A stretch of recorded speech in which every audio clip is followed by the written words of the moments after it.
इस online platform पर आपकी सफलता हमारी पहचान को सफल बनाने के लिए आज हम लोग मनोविज्ञान के अंतर्गत एक अत्यंत महत्वपूर्ण टॉपिक के बारे में चर्चा करेंगे, जिसका नाम है, जिस चैप्टर को आज हम लोग पढ़ेंगे उस चैप्टर का नाम है समाजीकरण की प्रक्रिया अर्थात प्रोसेस ऑफ सोशलाइजेशन। यानी कि आज हम लोग देखेंगे कि बच्चों का सामाजिक विकास कैसे होता है, समाजीकरण की प्रक्रिया। अगर हम समाजीकरण की प्रक्रिया के अंतर्गत समाजीकरण की परिभाषा देखें तो समाजीकरण की परिभाषा होती यह है कि जब बालक का जन्म होता है तो वह अपने परिवार में अन्य सदस्यों के साथ संपर्क सूत्र स्थापित करने लगता है और यह संपर्क सूत्र स्थापित करने की प्रक्रिया आजीवन चलती है, जिसे हम समाजीकरण कहते हैं। आप देखते हैं कि जब बच्चा छोटा रहता है, जब बच्चा छोटा होता है, शैशवावस्था में होता है, तो वह अपने 3 माह में माँ को पहचानता है और धीरे धीरे वह परिवार के अन्य सदस्यों को पहचानने भी लगता है। जब बालक शैशवावस्था में होता है तो उसके मित्रों की संख्या कम होती है, बाल्यावस्था में जाता है तो उसके थोड़ा और मित्र बढ़ जाते हैं, किशोरावस्था में जाएगा थोड़ा सा और मित्र बढ़ जाएंगे और जैसे जैसे उसकी उम्र बढ़ती जाती है वैसे वैसे जो लोग होते हैं वह उससे जुड़ते जाता है और बालक का समाजीकरण अच्छे तरीके से होता जाता है। अगर हम बात करें समाजीकरण की प्रक्रिया क्या है तो समाजीकरण की प्रक्रिया को परिभाषित करते हुए क्रो एंड क्रो महोदय कहते हैं। कौन कहता भाई? क्रो एंड क्रो महोदय कहते हैं कि सामाजिक संबंधों का निर्माण ही, किस संबंधों का निर्माण ही? तो कह सकते हैं कि सामाजिक संबंधों का निर्माण ही समाजीकरण की प्रक्रिया है। किस संबंधों का निर्माण ही? तो सामाजिक संबंधों का निर्माण ही क्या कहलाती है? समाजीकरण की प्रक्रिया कहलाती है। निर्माण ही समाजीकरण की प्रक्रिया है। यह किसने कहा था? तो यह क्रो एंड क्रो ने कहा था। अच्छा, अगर हम बात करें कि सामाजिक विकास के अंतर्गत या समाजीकरण की प्रक्रिया के अंतर्गत बालक का विकास कैसे होता है तो हम यह कह सकते हैं कि जो समाजीकरण होता है, समाजीकरण बालक को जैविक प्राणी से सामाजिक प्राणी बनाता है। किस प्राणी से? जैविक प्राणी से। कौन सा प्राणी बनाता है? तो सामाजिक प्राणी बनाता है। मतलब यह हुआ कि जब बालक छोटा होता है तो क्या उसको मित्रों से मतलब होता है? नहीं। क्या उसको अंकल आंटी से मतलब होता है? नहीं। क्या उसको अगल बगल के लोगों से कुछ मतलब होता है? नहीं। बालक को सिर्फ और सिर्फ भोजन से मतलब होता है। अगर बालक का पेट भरा रहे तो बालक नहीं रोने वाला, बालक अपने अंकल आंटी को नहीं खोजने वाला, बालक अपने मित्र को नहीं ढूंढने वाला। क्यों? क्योंकि शुरुआत में बालक कैसा प्राणी होता है? तो जैविक प्राणी होता है। लेकिन यह जो समाजीकरण की प्रक्रिया है, समाजीकरण की प्रक्रिया बालक को जैविक प्राणी से सामाजिक प्राणी के रूप में कन्वर्ट करती है। जो समाजीकरण की प्रक्रिया होती है, समाजीकरण की प्रक्रिया के द्वारा यदि हम बात करें कि किसका विकास होता है तो समाजीकरण की प्रक्रिया के द्वारा बालक के स्व का विकास होता है। स्व का विकास का मतलब यह होता है कि सपोज दैट, मान लीजिए कि आप और आपका एक भाई है, आप बाहर जा रहे हैं, समाज के लोगों से मिलजुल रहे हैं और आपका भाई घर में ही बैठा है, तो आप मुझे बताइए कि आप जब बाहर मिलजुल रहे हैं तो आपका सामाजिक विकास अच्छा होगा कि आपके भाई का सामाजिक विकास अच्छा होगा? जाहिर सी बात है आपका सामाजिक विकास अच्छा होगा। क्यों अच्छा होगा? क्योंकि आप समाज से मिलजुल रहे हैं इसलिए आपका सामाजिक विकास अच्छा होगा। तो हम कह सकते हैं कि जब आप बाहर जाएंगे तो आपके स्वयं का सामाजिक विकास अच्छा होगा, यानी कि आपके भाई का सामाजिक विकास अच्छा नहीं हो सकता। मित्रों, अगर हम इसके आगे बढ़ें तो इसके आगे हम यह देखेंगे कि जो समाजीकरण की प्रक्रिया होती है, इस समाजीकरण की प्रक्रिया को प्रभावित करने वाले कौन कौन से कारक होते हैं। यानी कि हम यह देखेंगे कि समाजीकरण की प्रक्रिया को प्रभावित करने वाले, क्या करने वाले? प्रभावित करने वाले कौन कौन से कारक होते हैं? प्रभावित करने वाले कारक किसकी प्रक्रिया को? तो समाजीकरण की प्रक्रिया को प्रभावित करने वाले कारक। और मित्रों, यहां से आपके बार बार एग्जाम में क्वेश्चन पूछा जाता है कि समाजीकरण की प्रक्रिया में योगदान देने वाले कारकों में कौन सा कारक प्राथमिक होता है और कौन सा कारक द्वितीयक होता है। तो आइए हम सिस्टमेटिक तरीके से जरा सा समझने की कोशिश करते हैं। अगर हम समाजीकरण की प्रक्रिया को प्रभावित करने वाले कारकों की बात करें तो जो पहला कारक होता है वह होता है परिवार। परिवार क्यों होता है? क्योंकि बालक का जन्म होता है परिवार में और बच्चा शुरुआत में रहता कहाँ है? तो परिवार में ही रहता है। जब बच्चा परिवार से थोड़ा सा बाहर निकलता है तो बच्चा कहाँ जाता है? तो बच्चा अपने पास पड़ोस में जाता है। तो बालक के समाजीकरण की प्रक्रिया में योगदान देने वाले कारकों में जो दूसरा कारक हो जाता है वह हो जाता है पास पड़ोस। जब बच्चा पास पड़ोस से थोड़ा सा और बाहर निकलता है तो बच्चा कहाँ जाता है? बच्चा जाता है विद्यालय में। तो जो अगला कारक हो जाता है वह हो जाता है विद्यालय। जब बच्चा विद्यालय जाता है तो विद्यालय में उसकी मुलाकात किससे होती है? तो बालकों की मुलाकात होती है उसके शिक्षक से। तो जो अगला कारक हो जाता है वह हो जाता है शिक्षक। शिक्षक बालकों को जब पढ़ा लेते हैं तो पढ़ाने के बाद अंतिम क्लास के बाद कहाँ लेके जाते हैं? तो वह बालकों के सर्वांगीण विकास के लिए बालक को खेल के मैदान में लेके जाते हैं। तो जो अगला कारक होता है वह होता है खेल का मैदान। और जब बच्चा खेल के मैदान से जब वापस पुनः घर आता है तो अपने बैग को पटकने के बाद वह टेलीविज़न या अपने माता पिता के फोन को लेके बैठ जाता है, गेम खेलने लगता है या कुछ देखने लगता है। तो जो अगला कारक हो जाता है वह होता है मीडिया। यानी कि जो आपके व्हाइट बोर्ड पर दिख रहा होगा, जो आपके सामने दिख रहा होगा, यह वही कारक हैं जो बालक के समाजीकरण की प्रक्रिया को क्या करते हैं? प्रभावित करते हैं। अब यहां से क्वेश्चन आपसे यह पूछा जाएगा कि बालक के समाजीकरण की प्रक्रिया को प्रभावित करने वाले कारकों में प्राथमिक कारक कौन होता है और द्वितीयक कारक कौन होता है? यानी कि सबसे अधिक योगदान किसका होता है और थोड़ा सा कम योगदान किसका होता है? तो अगर हम परिवार की बात करें तो परिवार बालक की समाजीकरण की प्रक्रिया का यह प्राथमिक कारक होता है। कैसा कारक होता है भाई? प्राथमिक कारक होता है। और जो बाकी जितने भी कारक आपके सामने दिख रहे हैं यह सभी के सभी कारक कैसे होते हैं? तो यह सभी के सभी कारक द्वितीयक कारक होते हैं। कैसे कारक होते हैं? तो यह सभी के सभी कारक कैसे होते हैं भाई? तो यह द्वितीयक कारक होते हैं। अब द्वितीयक कारक और प्राथमिक कारक से प्रश्न बार बार पूछा जाता है। क्या प्रश्न पूछा जाएगा कि बालक के समाजीकरण की प्रक्रिया को प्रभावित करने वाला प्राथमिक कारक कौन होता है और द्वितीयक कारक कौन होता है? तो स्पष्ट रूप से आप बता सकते हैं कि प्राथमिक कारक कौन होता है और द्वितीयक कारक कौन होता है। जैसे आइए हम एक प्रश्न के माध्यम से समझते हैं कि प्राथमिक कारक कौन होगा और द्वितीयक कारक कौन होगा। प्रश्न कैसे पूछा जाता है? क्वेश्चन कहता है बालक के समाजीकरण की प्रक्रिया को प्रभावित करने वाले कारकों में प्राथमिक कारक कौन होता है? क्या पूछ दिया है? प्राथमिक कारक कौन होता है? देखें, अगर विकल्प नंबर 1 की बात करें तो विकल्प नंबर ए दिया है विद्यालय। क्या दिया है भाई? विद्यालय दिया है। अगर विकल्प बी की बात करें तो विकल्प बी दिया है शिक्षक। क्या दिया है? शिक्षक दिया है। विकल्प अगर सी की बात करें तो विकल्प सी दिया है परिवार। और अगर हम विकल्प डी की बात करें तो विकल्प डी दिया है मीडिया। तो अगर आपसे हम यह प्रश्न का उत्तर पूछें कि बालक के समाजीकरण की प्रक्रिया में योगदान देने वाले प्राथमिक कारक कौन हो जाएगा तो आप स्पष्टतः बता सकते हैं कि प्राथमिक कारक कौन हो जाएगा? परिवार हो जाएगा। यह ऐसा क्वेश्चन से यदि पूछ लिया तो आप तो इसका उत्तर आसानी से दे सकते हैं। लेकिन जब प्रश्न आपको घुमाता है तो प्रश्न कैसे पूछना? अगर क्वेश्चंस कुछ इस प्रकार से पूछ लेता है, क्वेश्चंस क्या दे देता है? क्वेश्चन अगर कह दे कि बालक के समाजीकरण की प्रक्रिया में योगदान देने वाले कारकों में प्राथमिक कारक कौन होता है, और प्राथमिक कारक कहने के बाद यदि आपके सामने विकल्प इस प्रकार का कुछ दे देता है, पहले वाले ऑप्शन में दे देता है विद्यालय, इसके साथ जोड़ देता है शिक्षक को, और इसके साथ एक और जोड़ देता है जिसका नाम है भाई पास पड़ोस। लिख देता है क्या? पास पड़ोस। अगर हम विकल्प नंबर बी की बात करें तो विकल्प नंबर बी में दे देता है मीडिया। क्या दे देता है? विकल्प नंबर बी में दे देता है मीडिया, और यहीं पे दे देता है परिवार, और यहीं पे दे देता है विद्यालय। अगर हम विकल्प नंबर सी की तरफ बढ़ें कि विकल्प नंबर सी क्या होता है, तो विकल्प नंबर सी में दे देता है, यहाँ पे दे देगा खेल का मैदान। क्या दे देगा? यहाँ पे दे देगा खेल का मैदान, और यहीं पे दे देगा पास पड़ोस। क्या दे देगा भाई? पास पड़ोस दे देगा, और यहीं पे कामा लगा के यहीं पे आपका शिक्षक दे देगा।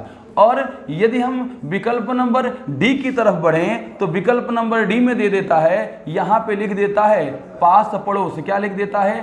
पास पड़ोस। यहीं पे मीडिया भी लिख देता है और यहीं पे एक और विकल्प दे देता है जिसका नाम होता है शिक्षक, है ना।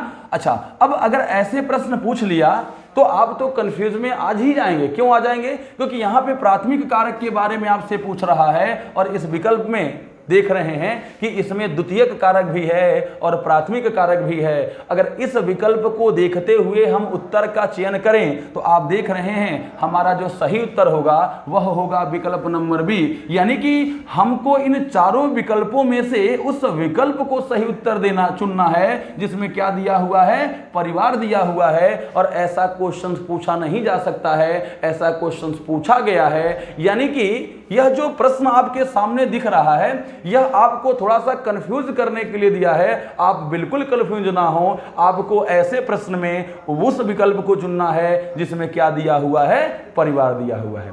चले आगे बढ़ें तो आपने देखा था कि बालक के समाजीकरण की प्रक्रिया में योगदान देने वाले कारकों में जो पहला कारक था वह था परिवार।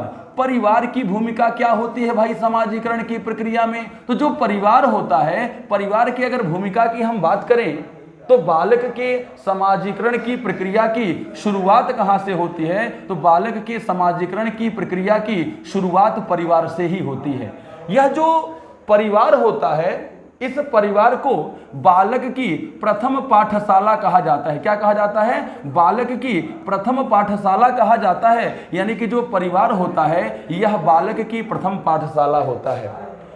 अगर हम बात करें कि परिवार में बालक का सबसे अच्छा कौन सा विकास होता है तो परिवार में बालक का सबसे अच्छा विकास होता है वह होता है नैतिक विकास। अर्थात नैतिक विकास सबसे अच्छा कहाँ होता है? तो परिवार में होता है। यानी कि यहां से 3 क्वेश्चन पूछा जाएगा कि बालक के समाजीकरण की प्रक्रिया की शुरुआत कहां से होती है, बालक के समाजीकरण की प्रक्रिया में योगदान देने वाले कारकों में प्राथमिक कारक कौन होता है, बालक के नैतिक विकास सबसे अच्छे कहां होते हैं, और एक क्वेश्चन और पूछ देता है कि बालक की प्रथम पाठशाला किसे कहा जाता है। तो आपका इन सभी प्रश्नों का जो उत्तर बनेगा वह बनेगा परिवार, अर्थात परिवार इसका क्या हो जाएगा? सही उत्तर हो जाएगा।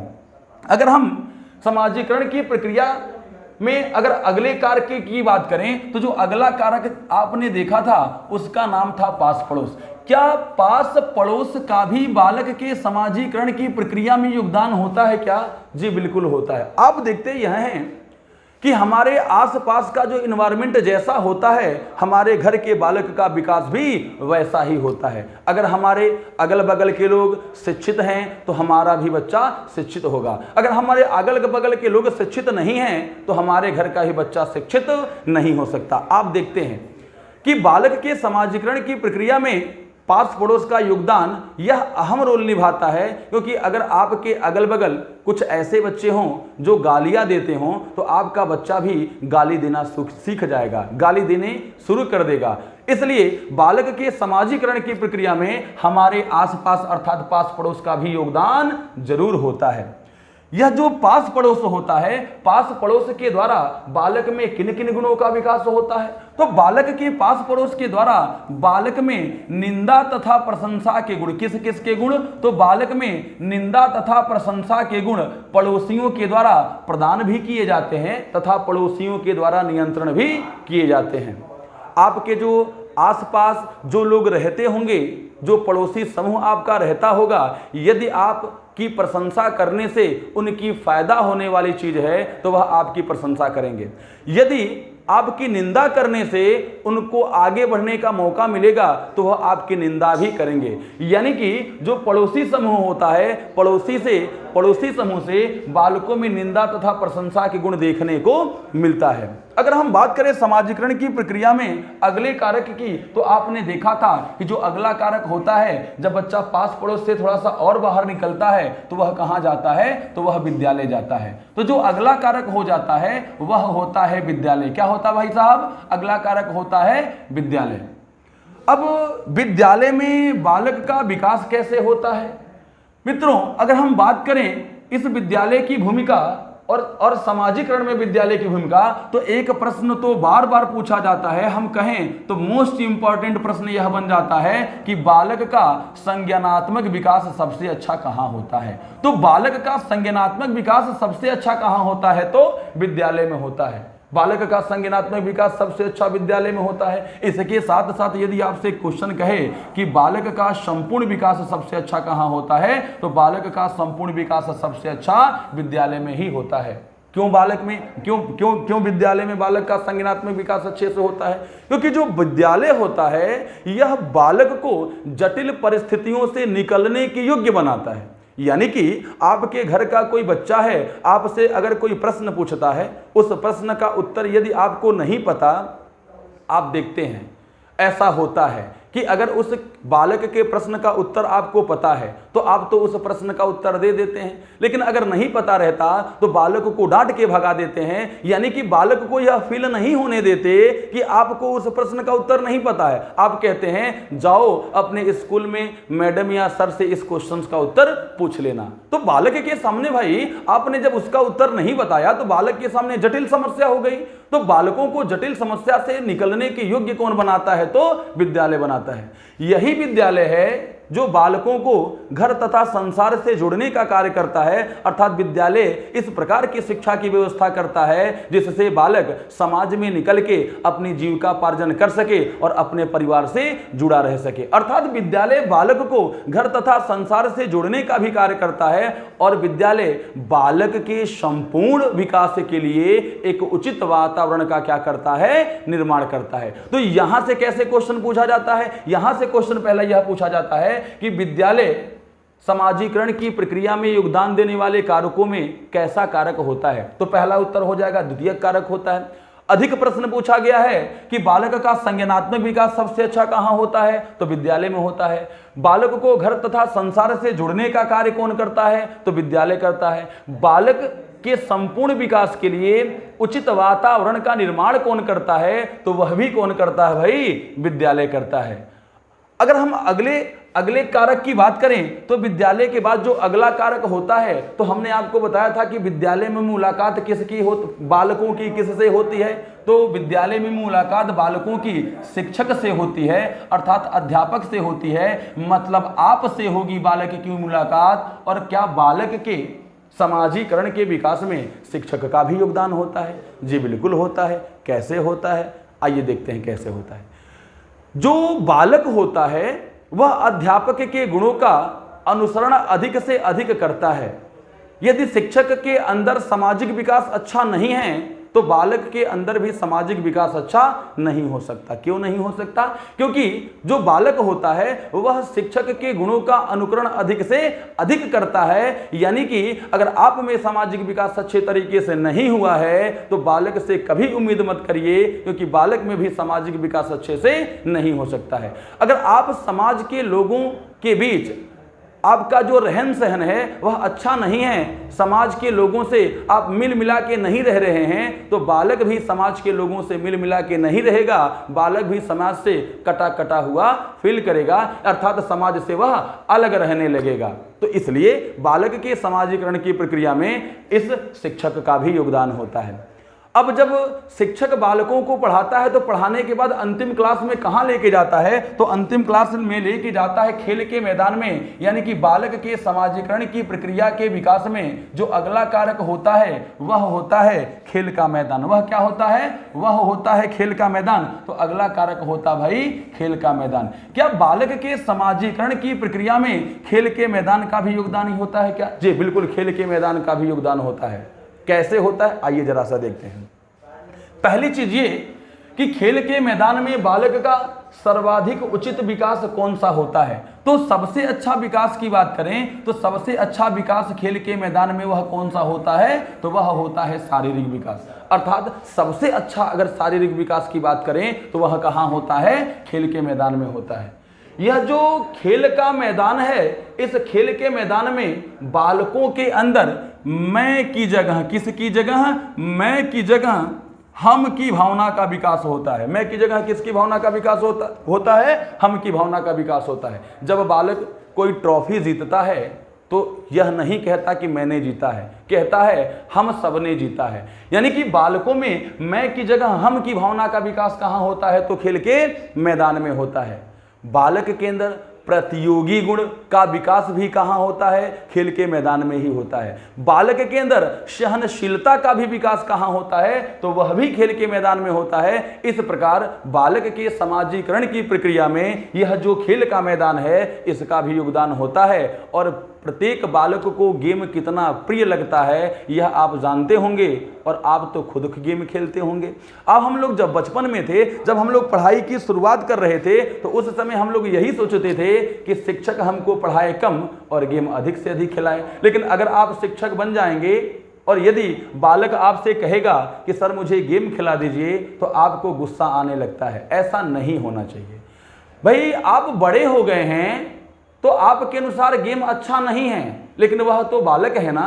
आप अपना बचपन सोचिए कि आपका बचपन कैसे था।